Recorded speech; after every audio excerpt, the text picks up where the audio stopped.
Assalamualaikum warahmatullahi wabarakatuh. Perkenalkan, nama saya Farhatul Fitriah dengan NIM 2481070063 kelas PGRI 3C. Nah, di sini saya akan membuat video yang melisankan ujian akhir semester dengan lisan. Nah, di sini itu yang pertama ada keanekaragaman gen, spesies, dan ekosistem serta keterkaitannya. Nah, yang pertama itu ada keanekaragaman gen. Nah, keanekaragaman gen itu adalah variasi genetik dalam satu spesies yang sama yang menyebabkan perbedaan karakteristik individu seperti ukuran, warna, dan ketahanan terhadap lingkungan.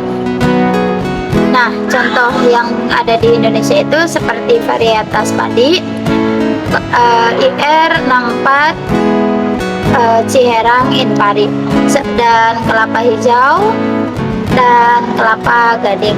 Nah, yang kedua itu ada yang bagian keanekaragaman spesies itu, keanekaragaman spesies itu adalah variasi jumlah dan jenis makhluk hidup yang terdapat dalam suatu wilayah tertentu. Nah, seperti spesies yang ada di ekosistem sawah seperti kayak padi, tikus, ular, ataupun burung hantu. Dan pada ekosistem hutan ada harimau, rusa, pohon, meranti. Nah, yang ini ada lagi tentang keragaman ekosistem.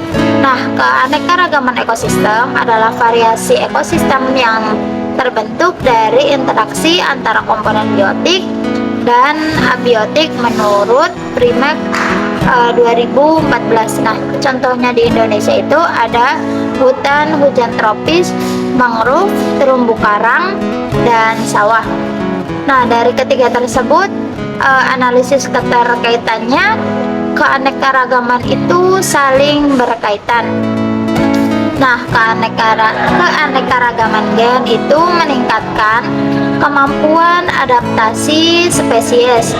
Nah, keanekaragaman spesies itu menjaga stabilitas ekosistem, dan keanekaragaman ekosistem itu menjamin keberlanjutannya kehidupan. Nah, gangguan pada satu tingkat akan berdampak pada tingkat lainnya dan mengancam kelestarian ekosistem alami di Indonesia.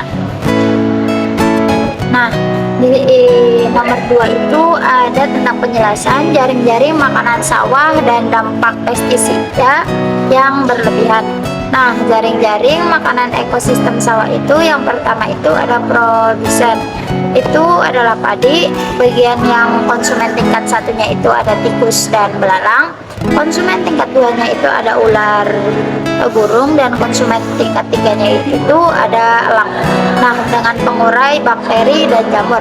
Nah, contoh alur energinya itu ada padi lalu dimakan oleh tikus, tikus dimakan oleh ular, dan ular dimakan elang. Nanti elang itu akan menjadi bakteri. Nah, dampak penurunan populasi tikus itu secara drastis terhadap keseimbangan ekosistem sawah. Dalam penurunan populasi tikus secara drastis itu bisa menyebabkan ketidakseimbangan ekosistem sawah. Nah, karena tikus juga merupakan konsumen tingkat 1 yang berperan penting dalam jaring-jaring makanan. Nah, ketika jumlah tikus itu berkurang atau menurun dengan tajam, predator alaminya itu seperti ular, burung, hantu, dan elang itu akan kehilangan sumber makanan utama mereka. Nah, sehingga itu populasinya ikut menurun atau berpindah ke wilayah lain. Nah, kondisi ini itu mengganggu struktur trofik dan aliran energi dalam ekosistem sawah. Nah, selain itu, berkurangnya tikus itu dapat memicu ledakan hama lain seperti serangga, terus ada herbivora. Terus karena tekanan predasi itu akan berkurang, dan dalam jangka panjang hilangnya predator alami itu akan menyebabkan pengendalian hama secara alami itu akan melemah dan ketergantungan terhadap pestisida. Nah, karena pestisida itu kan akan meningkat, dampak lanjutan lainnya itu adalah terganggunya keseimbangan biologis dan menurunnya stabilitas ekosistem sawah. Nah, di nomor 3 itu ada evaluasi program reboisasi dan rehabilitas lahan kritis di Sumatera. Nah, program reboisasi dan rehabilitasi lahan kritis di Sumatera itu belum sepenuhnya efektif. Yang terlihat itu dari masih sering terjadinya banjir, longsor, dan degradasi hutan di beberapa wilayah seperti Sumatera Selatan, di Palembang, di Jambi, dan di Sumatera Barat. Itu dari aspek ekologisnya ya, banyak kegiatan reboisasi yang menggunakan jenis tanaman non-lokal atau monokultur, sehingga fungsi ekologis hutan atau penyerapan air, penahan erosi, dan habitat satwa itu tidak pulih secara optimal. Nah, selain itu, tingkat keberhasilan tanaman itu rendah akibat minimnya perawatan pasca tanam. Nah, dari aspek sosialnya itu, partisipasi masyarakat sekitar hutan masih rendah. Nah, masyarakat sering tidak dilibatkan dalam perencanaan dan pengelolaan, sehingga muncul kembali aktivitas perambahan dan alih fungsi lahan setelah program itu selesai. Nah, dari aspek ekonominya itu, program reboisasi itu belum memberikan manfaat ekonomi langsung bagi masyarakat. Akibatnya, masyarakat itu lebih memilih kegiatan ekonomi jangka pendek seperti pembukaan lahan untuk perkebunan. Nah, dari aspek kelembagaannya itu, koordinasi antar instansi dan pengawasan lapangan itu masih lemah. Jadi sehingga program reboisasi bersifat seremonial dan tidak berkelanjutan. Secara kesimpulannya itu ya, keseluruhan program reboisasi di Sumatera itu masih berfokus pada penanaman pohon. Nah, belum pada pemulihan ekosistem secara menyeluruh. Tanpa pendekatan berbasis ekologi lokal dan keterlibatan masyarakat, rehabilitasi lahan kritis sulit mencapai keberlanjutan jangka panjang.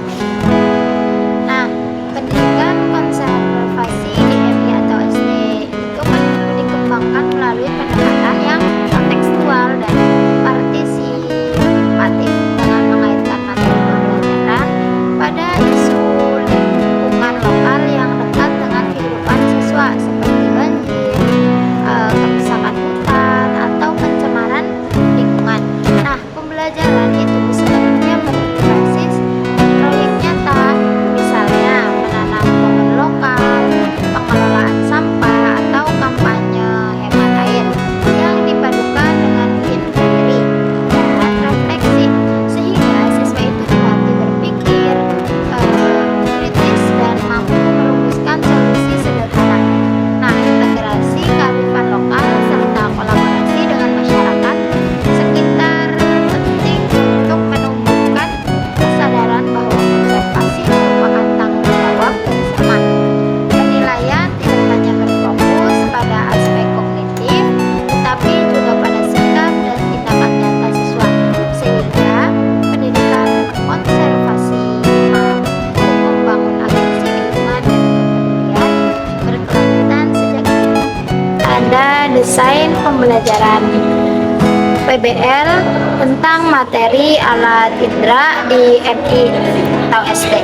Nah, masalah kontekstualnya itu mengapa mata terasa cepat lelah dan perih saat membaca di tempat yang kurang cahaya atau menatap layar terlalu lama. Nah, langkah pembelajaran PBL inquiry ini yang pertama itu ada orientasi masalah. Guru itu menampilkan gambar atau video yang dengan kondisi kondisi mata lelah dan mengaitkannya dengan pengalaman siswa. Nah, yang kedua itu tentang pertanyaan. Siswa itu bertanya tentang fungsi mata, cahaya, dan kebiasaan membaca. Nah, yang ketiga itu ada pengumpulan data. Siswa itu melakukan pengamatan sederhana yang membaca dengan cahaya cukup versus yang kurang gitu, dan diskusi berkelompok. Nah, yang keempat itu ada analisis dan pemecahan masalah. Siswa itu menyimpulkan cara kerja mata dan menjaga kesehatan mata. Nah, yang kelima itu ada presentasi dan refleksi.